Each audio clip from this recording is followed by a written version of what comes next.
Обнимашки с диктаторами. Tonight, we are leaving the European Union. For many people, this is an astonishing moment of hope. Joining forces, we're not optimistic, we're not pessimistic, we're determined. It was a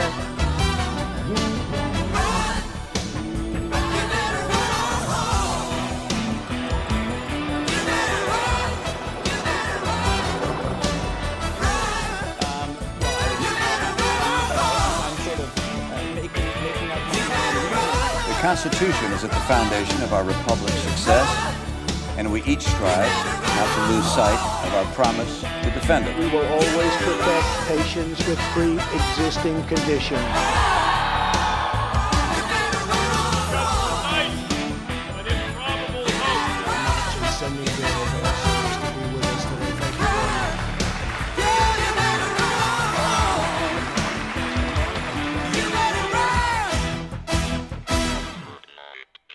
Good night, Billy.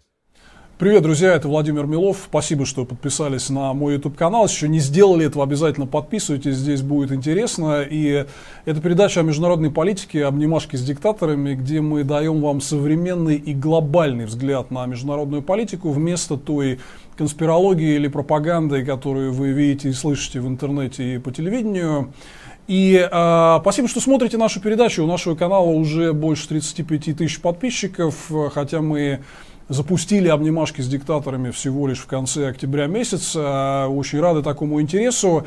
Мы решили чуть-чуть поменять наш формат. Мы, знаете, делали такие тематические передачи по разным странам, регионам, каким-то важным внешнеполитическим темам. И вот, например, наш прошлый выпуск был про Турцию и фактически диктатуру Реджепа Таипа Эрдогана, которая установилась там за последние 20 лет, и про их деятельность на международной арене, отношения с Путиным.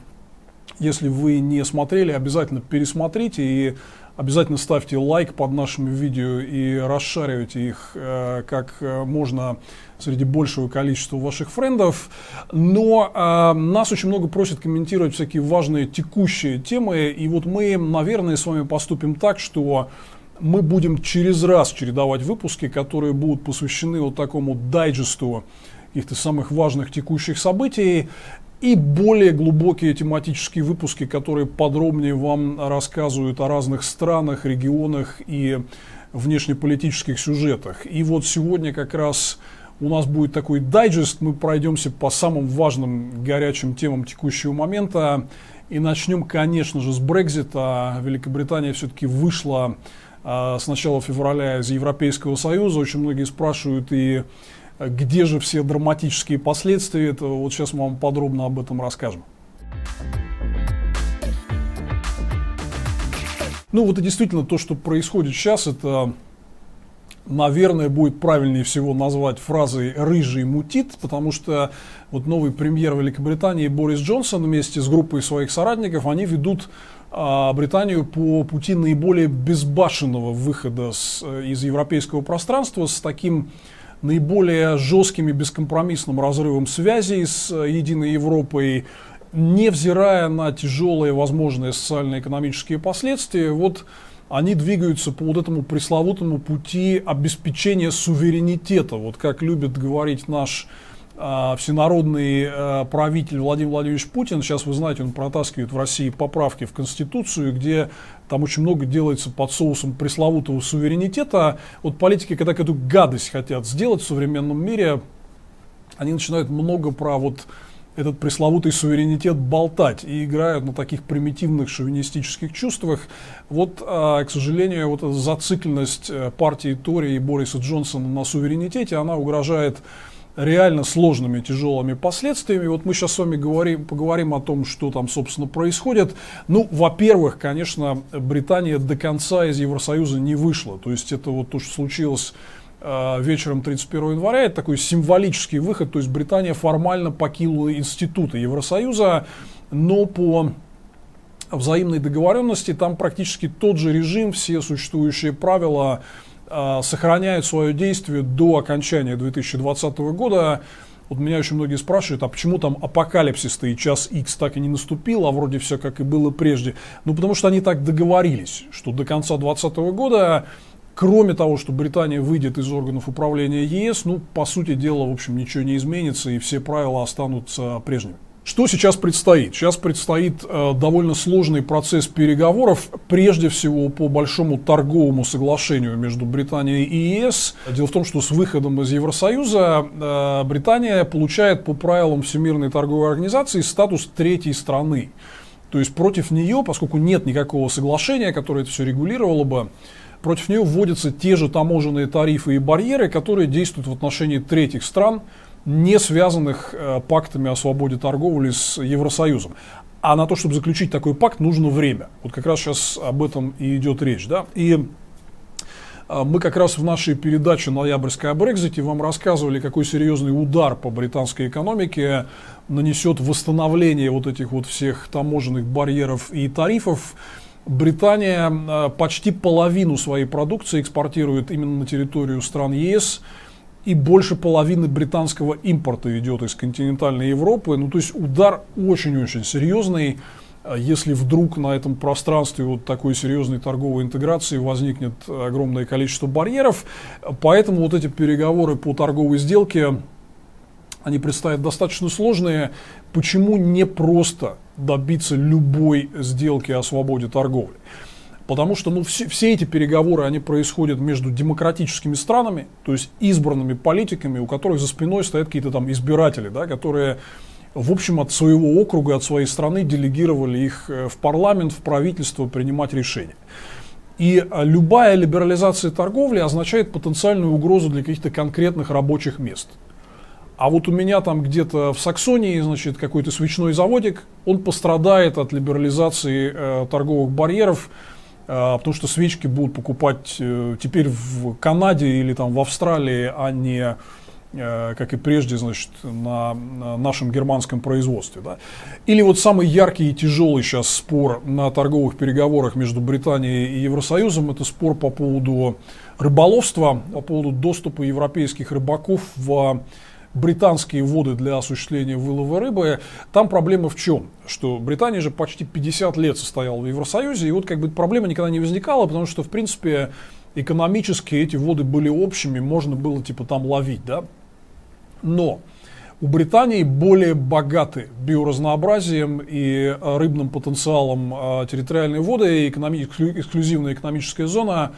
И, собственно говоря, европейские рыбаки очень много там ловили, пока Британия была в ЕС, и все это было единым экономическим пространством.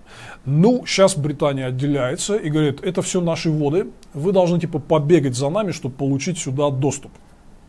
На что Европейский Союз им справедливо отвечает: а вы хотите получить доступ к нашему рынку, к крупнейшей экономике мира, одной из крупнейших экономик? Я напомню, что совокупный ВВП стран Евросоюза — это там порядка 20 триллионов долларов, да, и это гораздо там, в разы больше Великобритании. И, собственно говоря, конечно, для Британии прежде всего интересно получить доступ к рынку Евросоюза.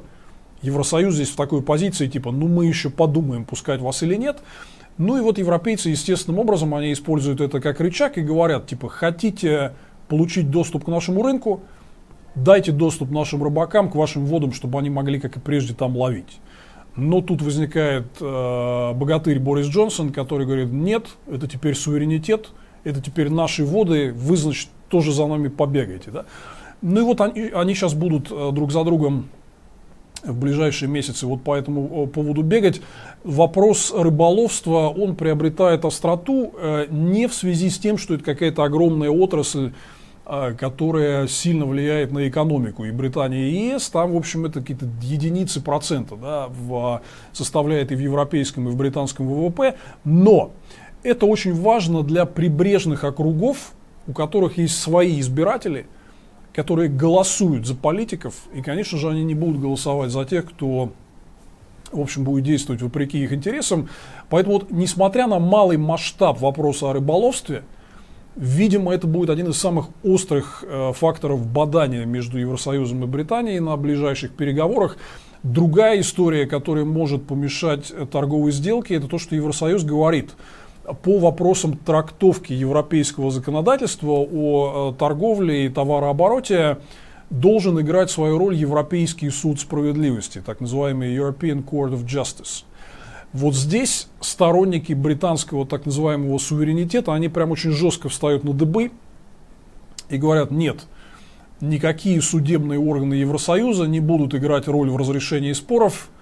Для нас это вот принципиальный вопрос суверенитета, хотя ЕС и не предлагает делать Европейский суд справедливости таким арбитражем для торговых споров. Он как раз просто говорит, что есть нормы европейского законодательства, может понадобиться их юридическая трактовка, вот вам инстанция, которая может ее дать. Да?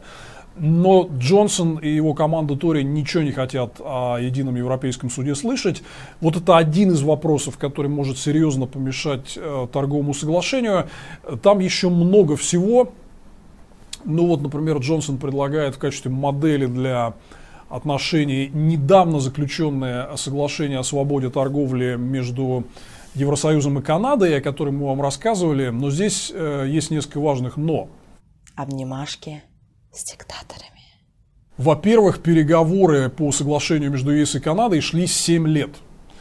Это было очень тяжелое соглашение по разным тарифным позициям. То есть вот так как британцы хотят там, типа, за полгода его обсудить и подписать, учитывая, что масштаб торговли между Евросоюзом и Британией, он примерно, ну, так условно говоря, раз в 10 больше взаимодействия и торговли между ЕС и Канадой, ну, вы можете понять, насколько сложнее, сколько больше позиций будет затронуто, какие объемы будут затронуты. Конечно, с Канадой это трудно сравнивать.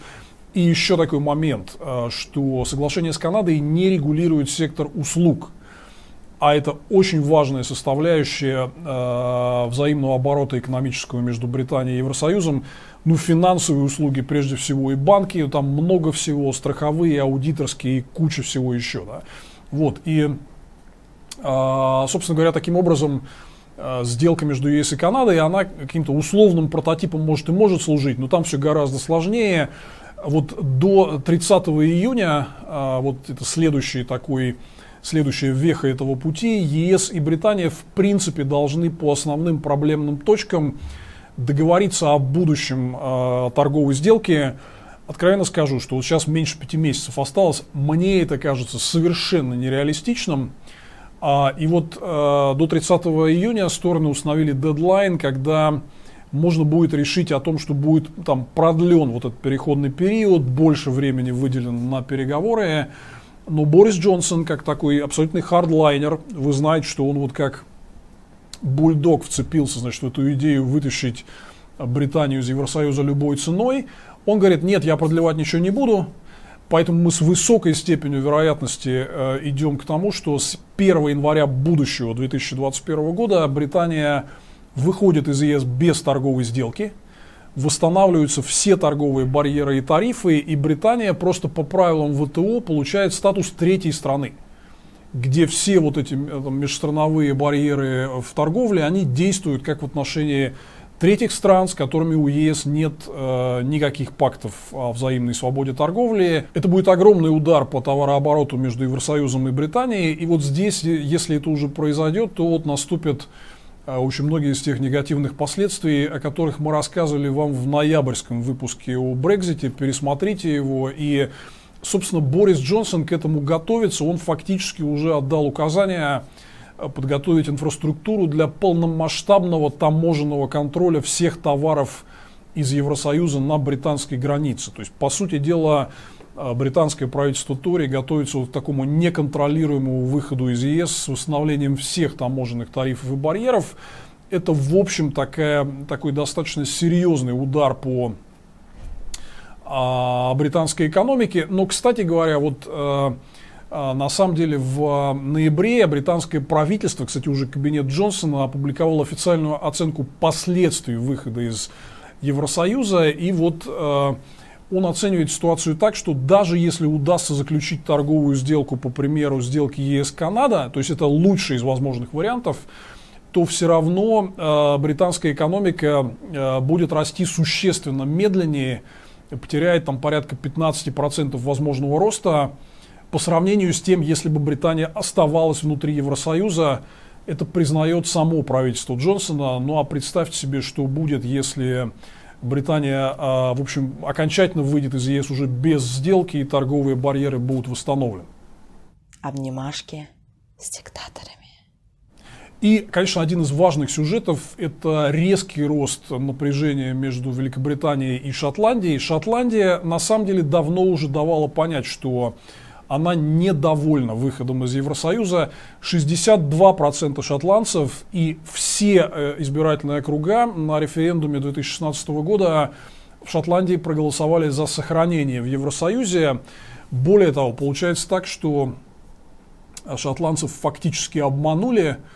У них был в сентябре 2014 года, чуть более 5 лет назад, референдум о независимости Шотландии, где сторонники независимости немножко проиграли. Но тогда один из главных аргументов, собственно, британцев был о том, что, типа, если вы выйдете из Британии, то вы окажетесь вне Евросоюза, потому что Британия член ЕС. И из-за этого вы много потеряете. У вас будет куча барьеров, там отсутствие доступа на европейский рынок. Оставайтесь в Британии, и вы будете под крылышком Евросоюза, у вас все будет хорошо. Так говорил тогда британский премьер Дэвид Кэмерон. Как выяснилось, он шотландцев жестоко обманул, потому что как раз сохранение в составе Соединенного Королевства, в общем-то, привело Шотландию к тому, что оно как раз теряет всю интеграцию с ЕС и все выгоды от этого, и оказывается у разбитого корыта. И вот из-за этого у Шотландской национальной партии, которая сегодня у власти, и у премьера Николы Стерджен появился, в общем, прямой, на самом деле, стимул снова ставить вопрос о проведении очередного референдума о независимости по вновь открывшимся обстоятельствам.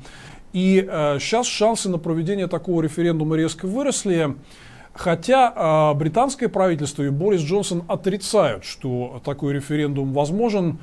Они говорят, что типа нет, вот он уже прошел в 2014 году, и все, этот вопрос там как минимум на поколение закрыт. Но шотландцы говорят другое, что обстоятельства фундаментально изменились в связи с выходом Британии из Евросоюза, таким очень серьезным событием, которое на самом деле все меняет. Мы можем и должны требовать повторного референдума. И вот вы видите, собственно говоря, новости, которые говорят о том, что последние опросы показывают, что поддержка общественным мнением референдума и возможного выхода Шотландии из состава Великобритании, в общем-то, очень серьезно растут. И сейчас по последним опросам перевалили за 50%. Лидер шотландской национальной партии, первый министр Шотландии Никола Стерджен, она сказала вот что она не будет действовать путем, например, сторонников независимости Каталонии, которые пошли по пути там отрыва от Испании, там проведения референдума о независимости Каталонии вне там связи с тем, что скажет или не, там, разрешит или не разрешит Мадрид.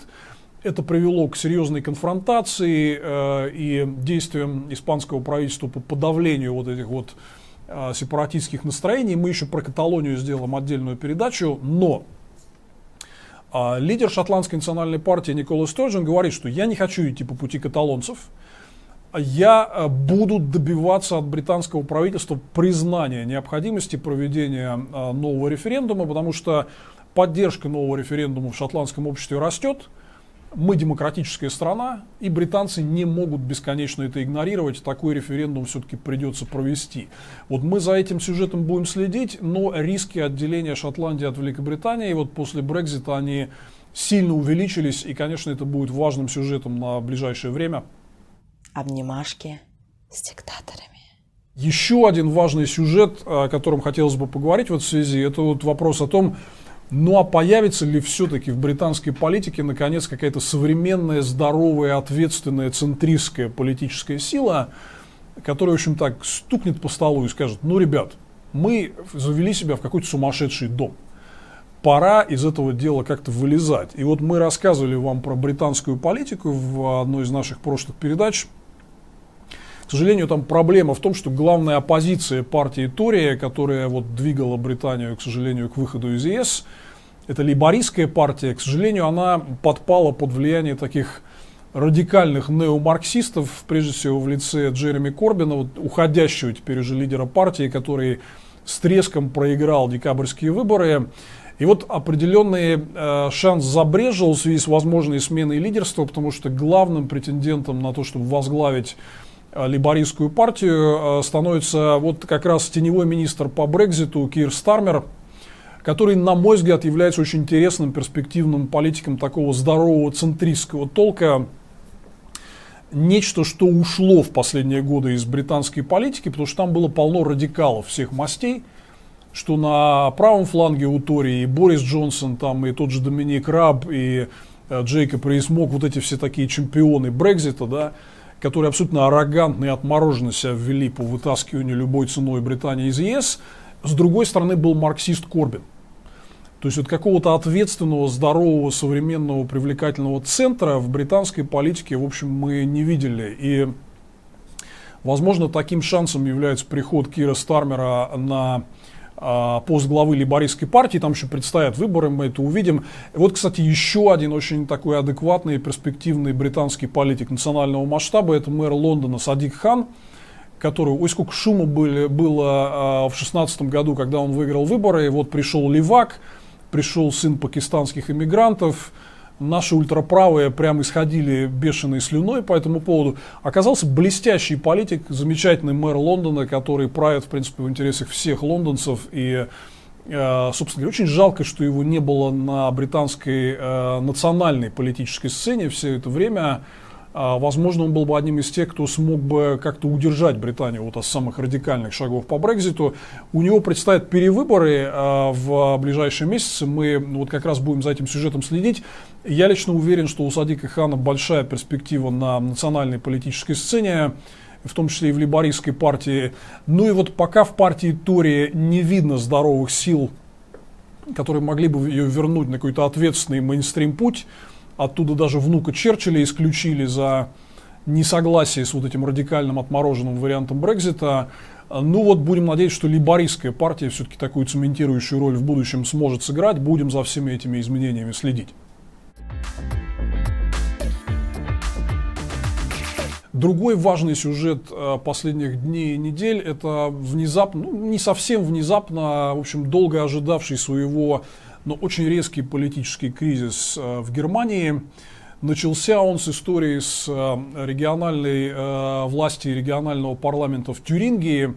Тюрингия — это одна из земель, которая входила в состав бывшей Германской Демократической Республики и не самых в Германии благополучных. Ее столица — город Эрфурт.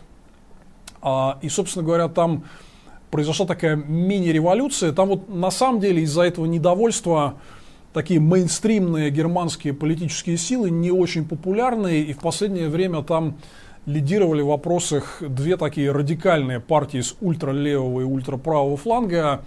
Одна — это партия левых, Линке, которая правила в Тюрингии вот порядка 10 лет, и министром-президентом был представитель левой партии, ну, такие неокоммунисты, фактически наследники Эриха Хонекера и коммунистов из ГДР.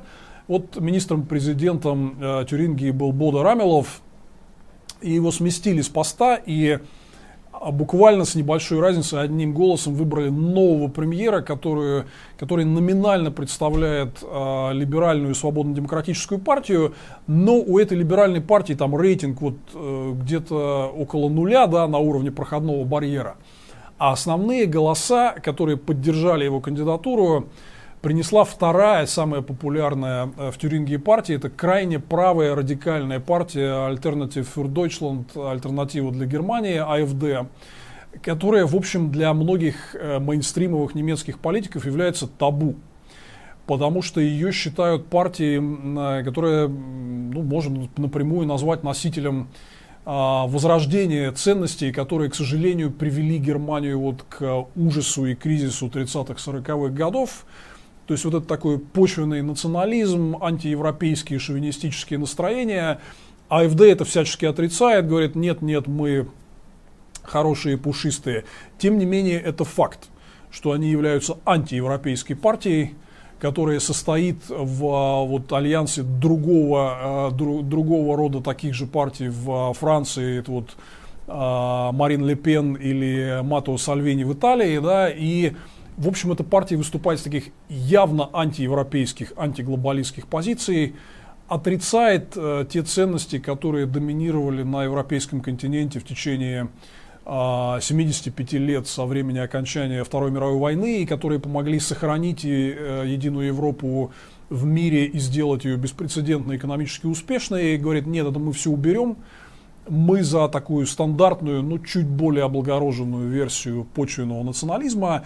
И вот Германия, которая прошла через этот очень болезненный опыт игрищ с почвенным национализмом в 30-е и 40-е годы, там выработался очень сильный от этого иммунитет. И самые разные мейнстримные политические силы и слева, и справа, они были категорически против того, чтобы партия АфД получала хоть какое-то влияние на формирование власти в Германии, хотя бы даже на региональном уровне.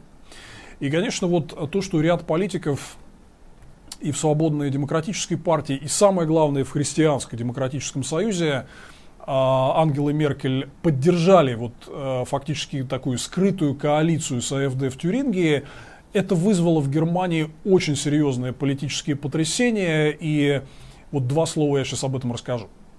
Обнимашки с диктаторами.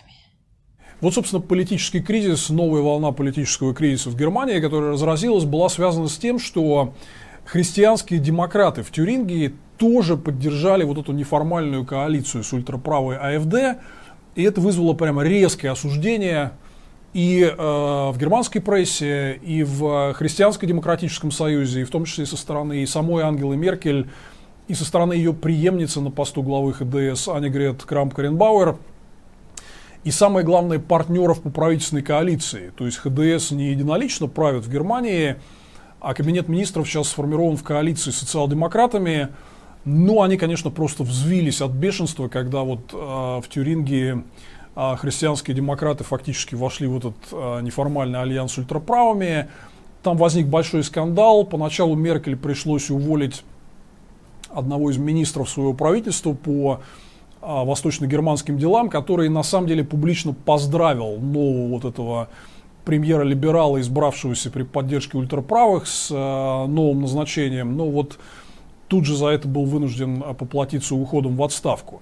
Но самое главное ждало Германию впереди. Дело в том, что вот эта ситуация спровоцировала уход со своего поста и отказ от борьбы за будущий пост германского канцлера вот как раз того, кого называли главной преемницей Меркель в 2021 году, Аннегрет Крамп-Карренбауэр, бывшего министра-президента земли Саар, которая с трудом, на самом деле, примерно год назад выиграла вот внутренние конкурентные выборы за пост преемницы Меркель во главе ХДС. Мы вам рассказывали об этом сюжете подробнее в нашей передаче, которая выходила в ноябре и была посвящена Евросоюзу. Обязательно ее пересмотрите. И говорили вам о том, что у Аннегрет Крамп-Карренбауэр не очень все хорошо с рейтингом. У нее он очень сильно падал в связи с ее там неудачным политическим поведением, позиционированием, высказываниями. И вот в прошлом году он опустился ниже 20%. Мы вам показывали все ее рейтинги и говорили, что положение ее довольно шаткое.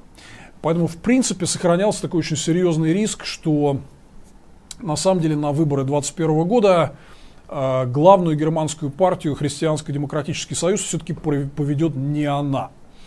И вот сейчас выборы приближаются, до них осталось уже там сколько, 1,5 года, да, и вдруг у главной германской политической партии возникла вот такая серьезная неопределенность с лидерством, потому что Аннегрет подала в отставку из-за этого поста, то есть она пока еще сохраняет за собой пост главы ХДС и министра обороны Германии в правительстве Меркель, но сказала, что в ближайшем будущем пост председателя партии Христианско-демократический союз она покинет и в канцлера в 2021 году выдвигаться не будет. Для Германии это очень сильное политическое потрясение, потому что там и так было много неопределенностей в связи с предстоящими выборами 2021 года. Рейтинги у ХДС упали, выросли рейтинги у других партий, не только у крайне правой АфД, у левых из Линки, а, например, у партии Зеленых. И в нашем выпуске про Евросоюз мы рассказывали вам, что одна из возможных перспектив – это правительство под руководством Зеленых в Германии после выборов 2021 года. Ну и политические позиции самой Ангелы Меркель довольно заметно ослабли. То есть неопределенности и так было достаточно. А теперь вот возникла ситуация, когда за 1,5 года до выборов ХДС остался без лидера, без очевидного кандидата в канцлеры. Конечно же, у Германии, как у такой несущей конструкции Европейского Союза, и, в общем, одного из лидеров демократического мира, возможно, главного, после того, как ослабло американское лидерство, после того, как британцы сосредоточились на своем Брексите, после того, как новый президент Франции Эммануэль Макрон начал там всячески чудить в последнее время, вот Германия оставалась таким столпом солидности, умеренности и носителем ценностей демократического мира. Сейчас это все, в общем, немножко оказалось под угрозой из-за той неопределенности, которую спровоцировал кризис в Тюрингии. Но я здесь хотел бы отметить несколько моментов. Вот смотрите, нам часто всякие запутинцы во внутренних дискуссиях говорят, что вот вы ругаете Путина за то, что он много лет находится у власти. А посмотрите, типа, сколько Меркель сидит. Она сидит у власти с 2005 года, уже там 15 лет без перерыва, да, и ее партия хочет продолжать править и дальше, просто типа назначить Меркель преемника. Вот смотрите, здесь несколько исключительно важных отличий. Первое, что Ангела Меркель всегда правила в составе парламентских коалиций. То есть это никогда не была однопартийная система, единоличное лидерство. Вот эти вот государственные СМИ и пропагандоны, которые накручивают «давай там» или «голосуй за нацлидера», или «ты не патриот». А Меркель всегда приходила к власти как канцлер Германии путем коалиционных договоренностей с другими партиями, прошедшими в парламент. Были честные и свободные выборы, лучшие в мире по критериям свободы и демократичности. А партия Меркель, Христианско-демократический союз, не набирала большинства, чтобы единолично сформировать правительство. Шла к другим партиям, либо к свободно-демократической партии либералов, либо к своим соперникам, социал-демократам. Они 2 раза формировали кабинет именно таким образом. И, собственно говоря, что я говорю, 3 раза формировали кабинет таким образом в коалиции с большой коалицией с социал-демократами. И, собственно, вот таким образом 2 партии, которые фактически противостоят друг другу, были вынуждены идти на сложные договоренности, чтобы сформировать некое коалиционное правительство национального единства, национального доверия. Согласитесь, это все совсем не похоже на тот политический процесс, который происходит у нас. Что еще здесь абсолютно не похоже, посмотрите, насколько конкурентными и довольно-таки напряженными были выборы преемника Меркель. Это было все происходило съезд Христианско-демократического союза в декабре 2018 года. И, собственно говоря, очень конкурентные, буквально несколько десятков голосов выиграла Аннегрет Крамп-Карренбауэр, а у других очень сильных конкурентов. Это был абсолютно открытый демократический процесс, а не вот это вот по-царски такое с барского плеча назначение. Вот этот будет преемником, я сказал, как это принято в России. Ну и мы видим новый раунд этого конкурентного противостояния нас ждет. Сейчас вам любой немецкий политик-комментатор скажет, что я не знаю, кто будет теперь в главе ХДС. Это будет открытая конкурентная процедура, такое абсолютно открытое демократическое соревнование. И таким образом, если ХДС останется у власти после 2021 года, то это будет демократический выбор немцев, а вовсе не какая-то процедура там, формального назначения того, кого выбрали в кабинете, как это бывает у нас. Это очень важно помнить, когда вы дискутируете с разными людьми в нашей внутрироссийской обстановке, и вот всплывает эта аналогия, а вот Меркель и ХДС же столько лет у власти. Посмотрите, насколько сильно отличается там процесс выбора людей, которые будут руководить страной, насколько это открыто, насколько это демократично и, в общем, как мы сейчас видим, непредсказуемо. Вот такие последствия для германской политики принес кризис в Тюрингии. На самом деле это могло быть что угодно, потому что было очевидно, что назревали некие вопросы по поводу роли ХДС и непопулярности руководства ХДС и его перспектив на выборах 2021 года. Может, это и хорошо для Христианско-демократического союза, что вот эти вещи вскрылись чуть раньше, и к выборам 2021 года Христианско-демократический союз подойдет уже чуть более подготовленным и решит вот эти свои накопившиеся внутренние проблемы.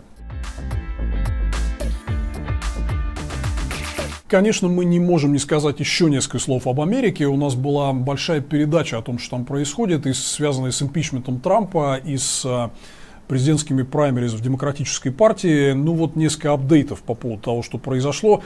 Понятное дело, что Сенат небольшим, на самом деле, большинством, республиканским большинством Трампа оправдал, и импичмент не состоялся. Мы, кстати говоря, вам ровно это и прогнозировали, что сенаторы-республиканцы, они не будут принимать во внимание реальную вот подоплеку произошедшего и грубое нарушение Трампом конституционных норм и закона, а в общем пойдут вот как такая однопартийная свора, да, на поводу узких партийных интересов, и Трамп, скорее всего, оправдают. Мы вам это говорили, но здесь я хотел несколько вещей все-таки сказать в качестве послесловия. Во-первых, Трамп, конечно же, показал себя во всей красе после вот этого оправдания. Он вышел на следующий день и обратился вот с ежегодным такой State of the Union, так это называется, типа, ну как русский эквивалент, это послание президента Федеральному собранию. И, ну, во-первых, конечно, он говорил даже карикатуры, да, где он стоит с рамочкой, на стене написано слово «Америка», а он высвечивает только две буквы «me», то есть это в переводе на русский местоимение «я». Вот эту карикатуру вы на экране сейчас видите, то есть он говорил о себе. Беспрецедентно поляризованный, узко-однопартийный и вот сконцентрированный на личности президента вот этот адрес обращения к федеральному парламенту, к Конгрессу. И самое интересное, вот посмотрите, вот меня, конечно, дико бесят все эти отзывы, в том числе и те, кто смотрит наши передачи, которые являются русскими сторонниками Трампа. Я хочу сказать, во-первых, я не то, что не понимаю этих людей, но вот не перестаю возмущаться всем этим, потому что люди, русские люди, которые продолжают говорить, что Трамп хороший, а демократы плохие, первые, вот они совершенно, видимо, либо не знают факты, либо сознательно не хотят их знать. Да? Вот давайте просто посмотрим короткое видео, это факт-чек того, что Трамп говорил в своем ежегодном обращении к Конгрессу, но он просто в каждом слове фактически все врет. Вот давайте посмотрим это короткое видео.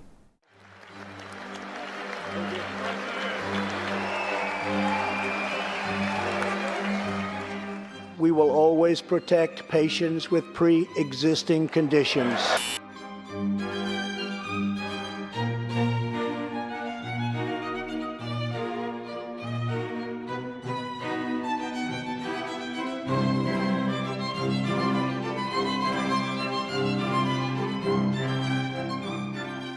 I am thrilled to report to you tonight that our economy is the best it has ever been.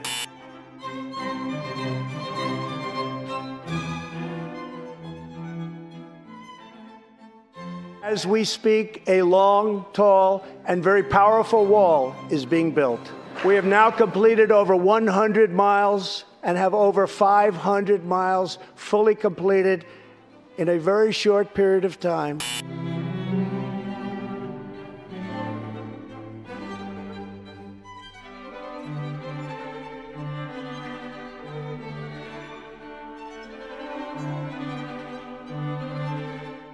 Real median household income is now at the highest level ever recorded.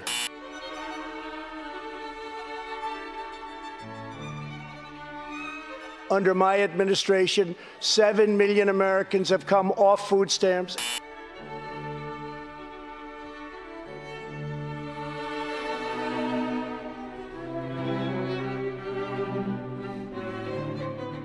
I am also calling upon members of Congress here tonight to pass legislation finally banning the late-term abortion of babies.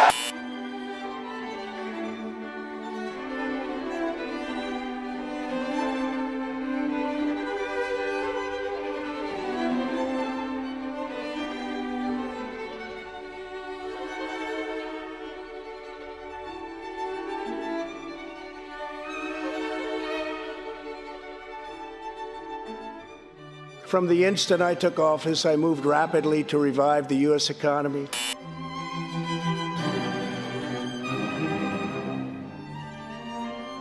Thanks to our bold regulatory reduction campaign, the United States has become the #1 producer of oil and natural gas anywhere in the world, by far.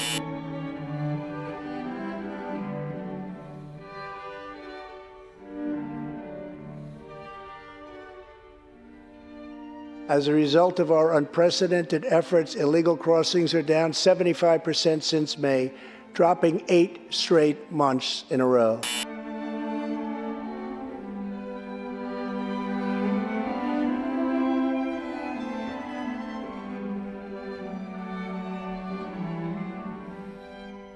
And because Congress was so good as to fund my request, new cures for childhood cancer,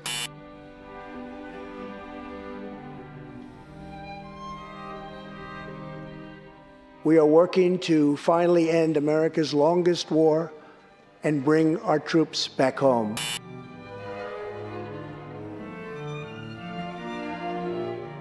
We are restoring our nation's manufacturing might.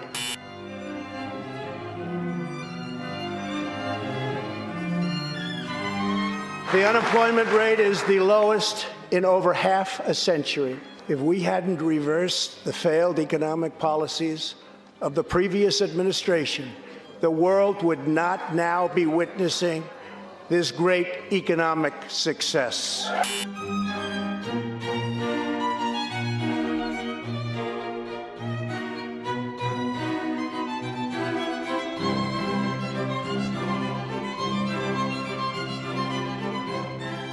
And we will always protect your Medicare, and we will always protect your Social Security, always.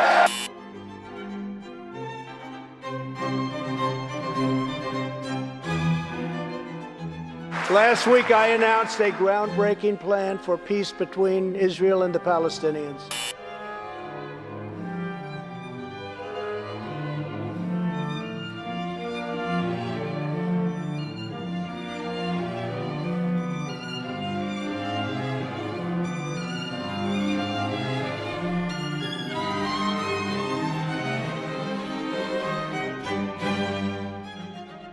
Tragically, there are many cities in America where radical politicians have chosen to provide sanctuary for these criminal, illegal aliens.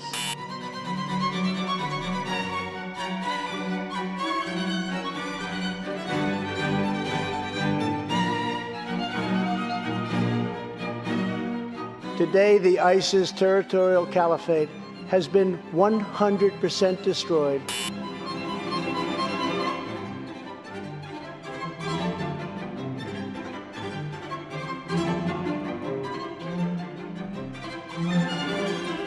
And my fellow Americans, the best is yet to come. Thank you very much.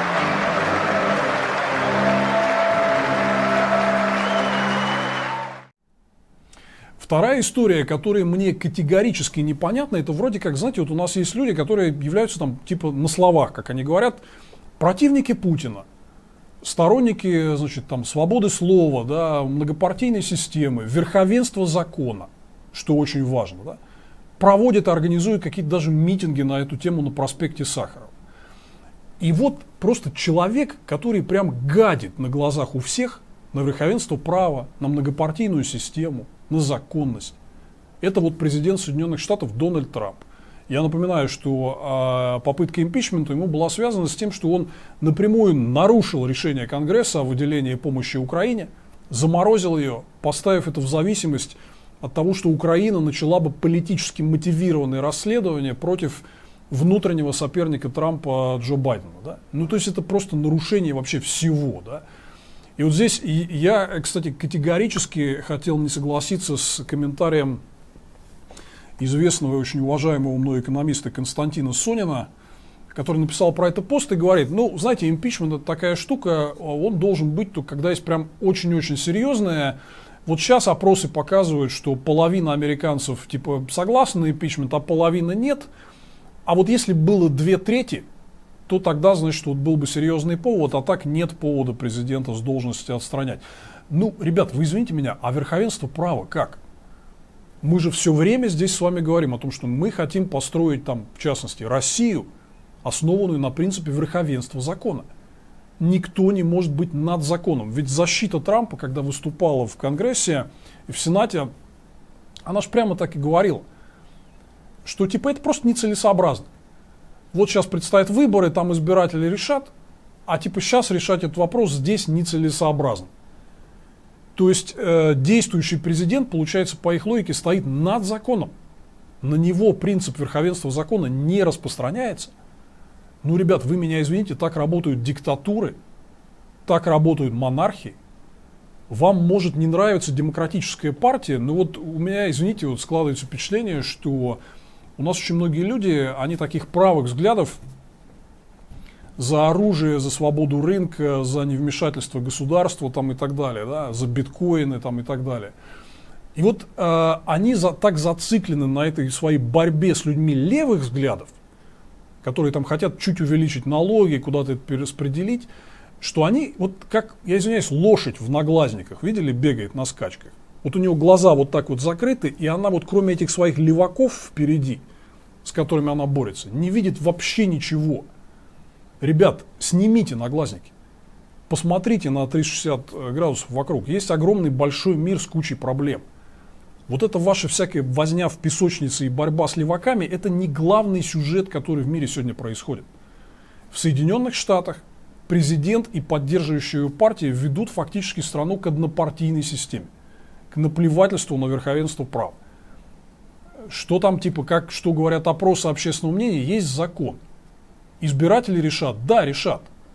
Если им не понравится, они просто не проголосуют за тех, кто выносил импичмент на выборах в следующий раз. Вот так они должны решать, да. Но есть установленное правило, президент их нарушил, есть очевидные доказательства, а республиканцы в Сенат даже свидетелей отказались вызывать. И, конечно, здесь я не могу не выразить глубочайший респект единственному республиканцу, как было у Высоцкого, да? Но был один, который не стрелял. Единственный сенатор-республиканец, который выступил против всего этого безобразия и сказал: мне ответственность перед моими детьми, моя вера просто не позволяет пойти против закона. Да, я в республиканской партии, я на 80% согласен с политикой Трампа, но я не могу поддержать беззаконие, которое насаждают Трамп и республиканцы в Сенате. И Митт Ромни проголосовал за импичмент Трампу. Это, конечно, был очень мужественный шаг. И, собственно говоря, вот посмотрите буквально короткий фрагмент его речи в Сенате, где он объявляет о том, что поддержит импичмент президенту Трампу единственный из республиканцев. The people will judge us for how well and faithfully we fulfill our duty. The grave question the Constitution tasks senators to answer is whether the president committed an act so extreme and egregious that it rises to the level of a high crime and misdemeanor. Yes, he did. The president asked a foreign government to investigate his political rival. The president withheld vital military funds from that government to press it to do so. The president delayed funds for an American ally at war with Russian invaders. The president's purpose was personal and political. Accordingly, the president is guilty of an appalling abuse of public trust. Ну и, конечно, Митт Ромни просто невероятный молодец. Я напомню, что он вообще-то баллотировался от республиканской партии в президенты в 2012 году и набрал более 60 миллионов голосов.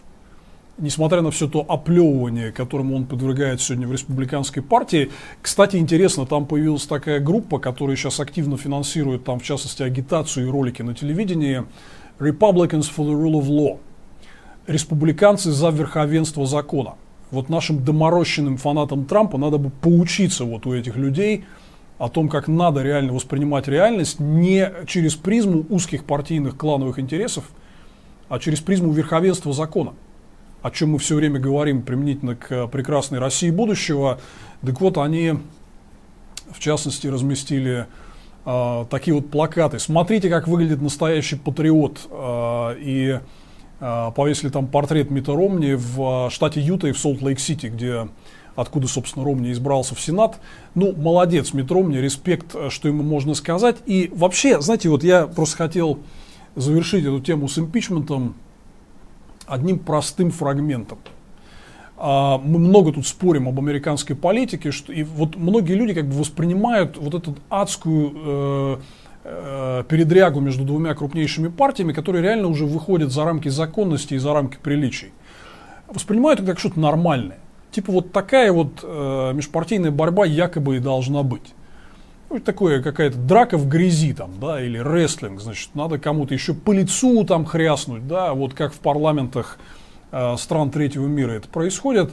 Вот, друзья мои, просто давайте, я хотел напомнить вам, какой была американская политика буквально не так давно.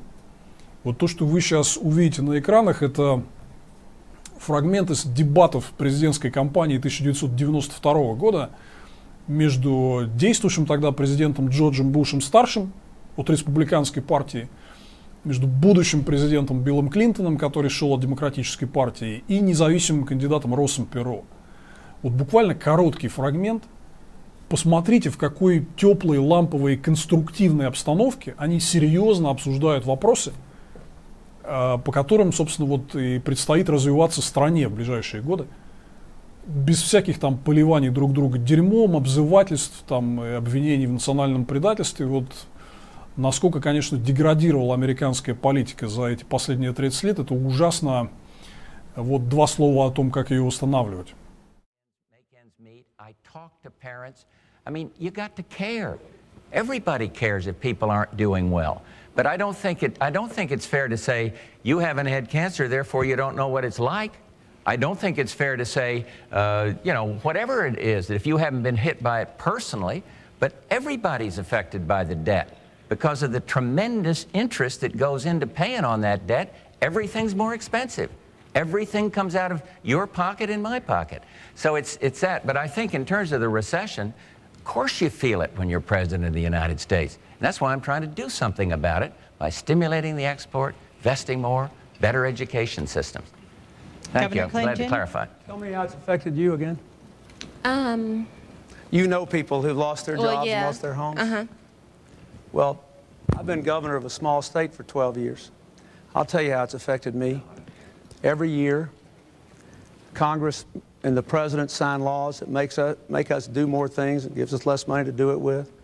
I see people in my state, middle-class people, their taxes have gone up in Washington and their services have gone down, while the wealthy have gotten tax cuts. I have seen what's happened in this last 4 years when, in my state, when people lose their jobs, there's a good chance I'll know them by their names. When a factory closes, I know the people who ran it. When the businesses go bankrupt, I know them. And I've been out here for 13 months, meeting in meetings just like this ever since October, with people like you all over America, people that have lost their jobs, lost their livelihood, lost their health insurance. What I want you to understand is the national debt is not the only cause of that. It is because America has not invested in its people. It is because we have not grown. It is because we've had 12 years of trickle-down economics. Это был фрагмент дебатов Джорджа Буша-старшего, Билла Клинтона и Росса Перро на выборах 1992 года. Совсем другая американская политика, о которой уже давно все забыли. Так конструктивно и серьезно, в общем, это давно не выглядело, превратилось в каком-то смысле в некий цирк. Можно ли восстановить все это обратно? Вот мы сейчас буквально обратим коротко внимание на то, что происходит на другом фланге американской политики, в демократической партии. Там сейчас в горячую фазу вошли президентские праймерис, и обстановка накаляется. Есть несколько кандидатов, которые могут реально претендовать на номинацию. Одни из них внезапно выросли в поддержке, другие упали. Там начинается некий внутренний срач и тоже поливание друг друга нехорошими словами. Вот несколько слов об этом я хотел сказать. Во-первых, вот комментарий к первым праймерис, которые прошли 3 февраля в штате Айова. Там, в общем, очень долго они не могли объявить результаты, и в итоге, по сути, у этих праймерис оказалось 2 победителя. Это вот Берни Сандерс, которого мы называли фаворитом, но он чуть-чуть проиграл по делегатам, но выиграл по голосам у мэра Пита Бутиджеджа, мэра города Саут-Бенд, штат Индиана. Такой молодой перспективный политик, которого многие обвиняют в недостатке опыта для того, чтобы руководить страной. Ну вот мы Бутиджеджу не давали больших шансов, но то, что произошло в Айове, оно говорит о том, что очень большая часть американцев отвергает вот этот резкий сдвиг партии влево к таким более социалистическим идеям, которые Берни Сандерс олицетворяет. Все внезапно ищут такого подходящего центриста, за которого можно было бы проголосовать. Ну вот таким довольно случайным подходящим центристом оказался Пит Бутиджидж, потому что многие разочарованы в достаточно невнятном лидере гонки Джо Байдене. Он немножко подсдал, но хотя в итоге в Айове он набрал больше 15% и даже пару делегатов на съезд получил. Но, тем не менее, его позицию он финишировал четвертым, его позиции сильно подсдали. Многие предпочли, вот те, кто придерживается центристских взглядов, предпочли голосовать все-таки за Бутиджиджа, а не за Байдена. Но там были смешные казусы. Вот видите короткий фрагмент, как одна из избирательниц узнала, что Пит Бутиджидж открытый гей и женат на мужчине и требует отдать обратно свой голос. So are you saying that he has a same-sex partner? He? Yes. Yes. Yeah. Are you kidding? Yeah, he's married to him, yes. We need to find out if that's serious. Well, then I don't want anybody like that in the White House. So can I have my card back? I don't know. He signed it. We could go ask. I never knew that.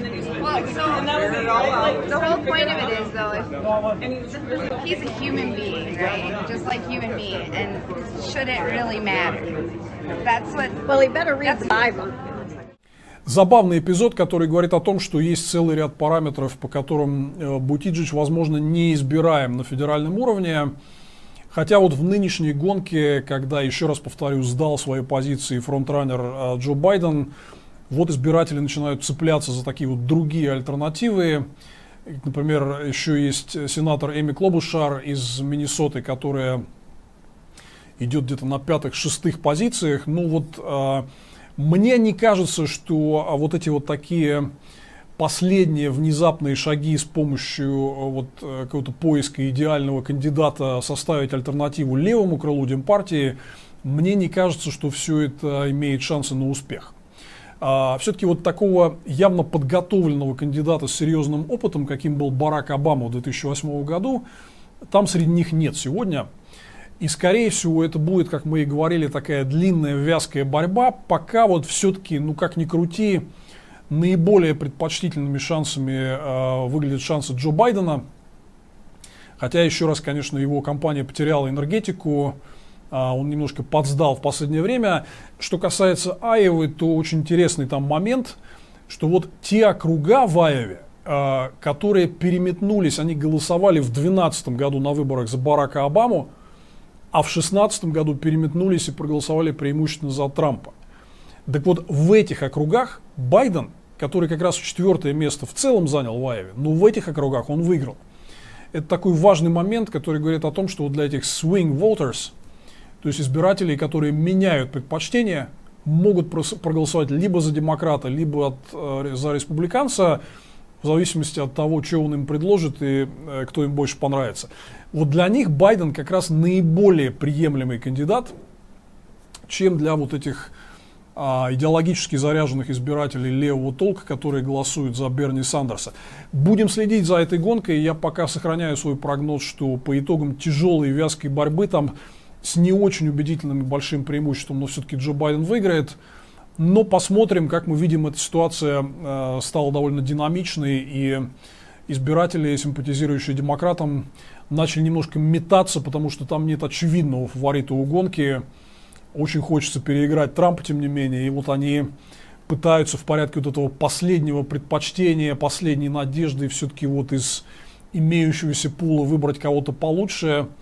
Ну вот в этом процессе происходят такие смешные казусы, как вот у этой тети из Айова, которая узнала, что Бутиджидж гей, и попыталась неудачно отозвать назад свой голос. Последний сюжет, о котором много тоже меня спрашивают, это Израиль. И там есть две истории. Первая — это вот очередные, теперь уже третий за год досрочные выборы, которые пройдут в начале марта. И там, очевидно, партия действующего премьера Нетаньяху, она проигрывает в вопросах общественного мнения.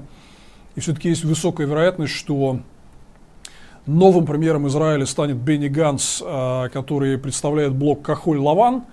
Мы вам о нем много говорили. Это гораздо более умеренный блок центристского толка, который, на мой взгляд, имеет куда больше шансов нормализовать отношения Израиля со многими странами-соседями и вообще со многими странами и политиками в мире.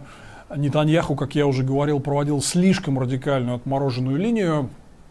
Так что, возможно, в истории Израиля открывается новая глава. Мы подробно рассказывали вам об этом в нашей передаче про Ближний Восток, которая вышла в декабре. Тоже можете ее пересмотреть. Ну и вот главное внимание было уделено такому, на мой взгляд, пиаровскому ходу со стороны дружка Биньямина Нетаньяху, Дональда Трампа, который в порядке, видимо, поддержки его на выборах выкатил вот свою идею некого мирного плана арабо-израильского урегулирования.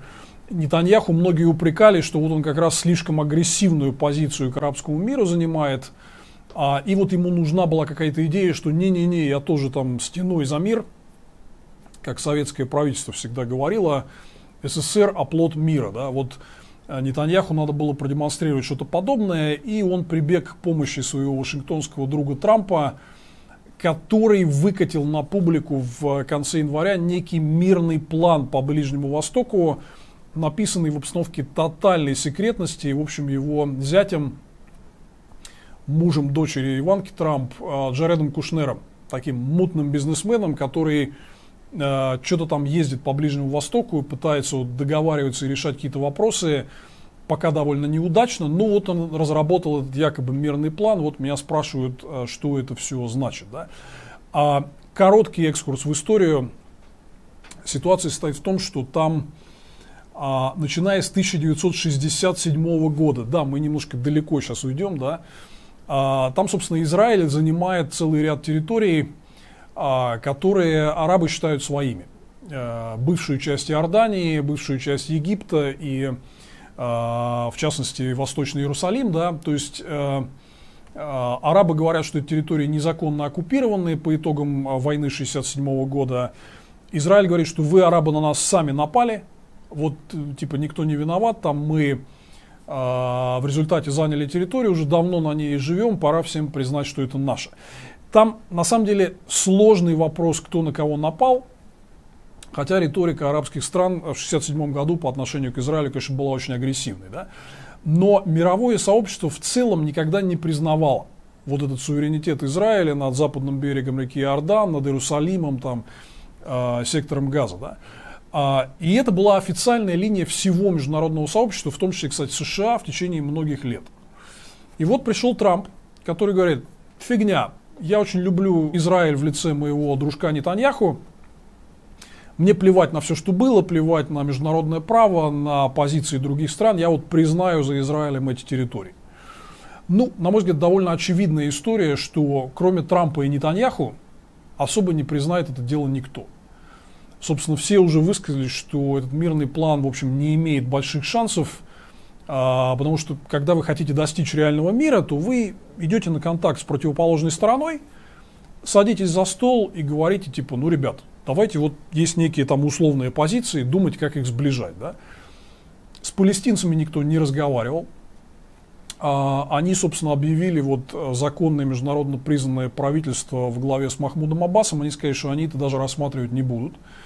В ООН готовится резолюция, не знаю, может, ее примут на момент выхода этой передачи в эфир, которая, в общем, констатирует то, что много раз уже констатировалось, что, типа, ребят, ну, все-таки оккупация территории – это не то, что международное сообщество будет поощрять.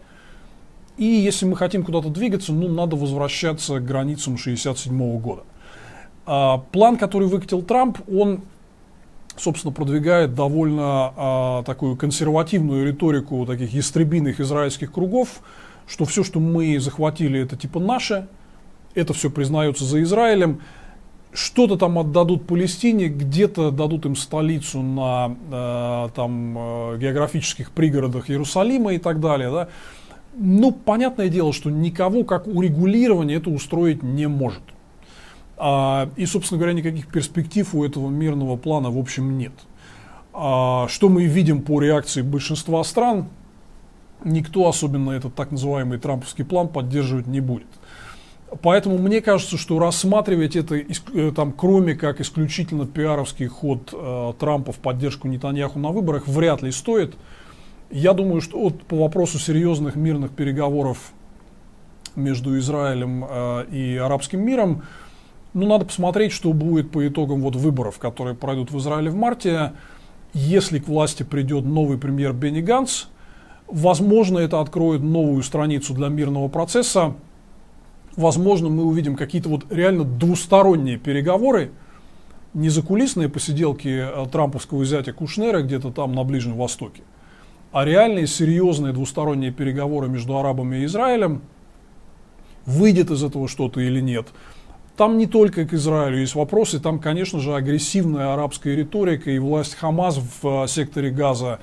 Много других факторов со стороны арабского мира способствуют тому, что вот за многие десятилетия какого-то приемлемого мирного решения так и не удалось найти.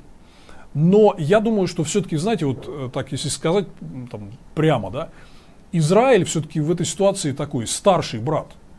Это самая мощная развитая страна на Ближнем Востоке. На мой взгляд, если мы хотим мира, ну, ей должна принадлежать инициатива. Вот этого какого-то серьезного нового мирного процесса, нового дыхания в этом плане. И очевидно, что уходящий премьер Нетаньяху со своей радикальной риторикой и с тем, что он фактически изображал всех арабов поголовно террористами, вряд ли мог быть вот этим агентом перемен и каким-то носителем новых идей мирных переговоров. Сыграет ли эту роль Бенни Ганц и его коалиция Кахоль-Лаван, которая очень вероятно придет к власти в Израиле после мартовских выборов? Посмотрим. Конечно, будем вам об этом рассказывать. Это была программа «Обнимашки с диктаторами» с Владимиром Беловым. Современный и глобальный взгляд на международную политику. Спасибо, что смотрите нас. Лайкайте, расшаривайте наши видео. Подписывайтесь на наш канал. Обязательно донатьте нам на продакшн. И слушайте наши подкасты. Мы будем еженедельно продолжать рассказывать вам правду о том, что происходит в международной политике, которую вы больше не услышите нигде, ни в интернете, ни по телевизору. Спасибо, что были с нами.